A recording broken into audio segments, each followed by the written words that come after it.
இப்போ அவ்வளோ எனக்கு மோசம். என்னன்னா அந்த பில்டர்ஸ் யாரு அப்படின்னு தெரிஞ்சுக்கலாமா? கேமராவில் சொல்லக்கூடாது அப்படின்றது கிடையாது. இது வந்து ஒரு ஜேவி அப்படின்னு பார்த்தீங்கன்னா 48 மாதம். இப்போ நாங்கள் சொன்ன மாதிரி தம்பி சொன்ன மாதிரி 48 மாதம்ன்றதா ஒரு ஜேவி ப்ராசஸ். ஆனால் எங்களோட ஜேவி ப்ராசஸ் 15 வருஷம்.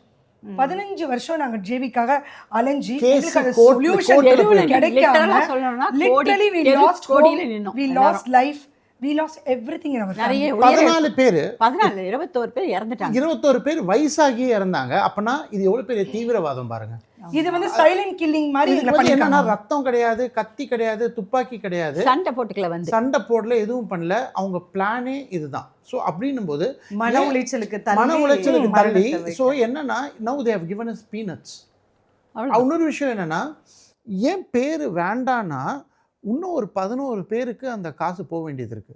அந்த மீதி இப்போ முடிக்க அந்த பேரை சொல்லி 4 ஃபிளாட் 24 பேருக்கு இன்னும். ஸோ ஆல்மோஸ்ட் 20 பேர் 24 பேருக்கு இருக்குன்னா இப்போ நம்ம பேர் சொல்ல போய் வெளியே வந்து அவங்க திருப்பியும் ஒரு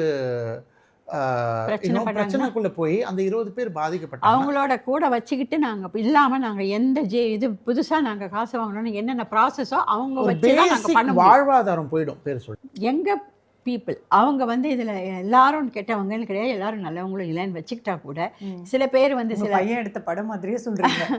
சில பேர் சில விஷயங்கள் பண்ணதுனால எல்லாரும் அஃபெக்ட் ஆக வேண்டாமே. ஃபர்தராக இந்த மாதிரி நாங்கெல்லாம் வந்து எங்கள் வேலையை முடிச்சுக்கிட்டு இன்னொரு 5% தான் பாக்கி இருக்குன்னு போது அதுக்கப்புறம் வந்து எல்லாரும் பேரையும் சொல்லுவோம். பயோன்ட்டு இல்லாட்டினாலும் அவங்க ஃபீல் பண்ணக்கூடாது. டிலே ஆனாலே உடனே இவங்க இப்படிலாம் வெளியில் சொன்னதுனால தான் நமக்கு டிலே ஆகுதா, இவங்க ஜாலியாக வெளில போயிட்டாங்க நிம்மதியாக காசை வாங்கிக்கிட்டு, இவங்க நமக்கு இன்னும் அந்த மாதிரியெல்லாம் வருத்தங்கள் நாங்கள் கொடுக்க விரும்பலை.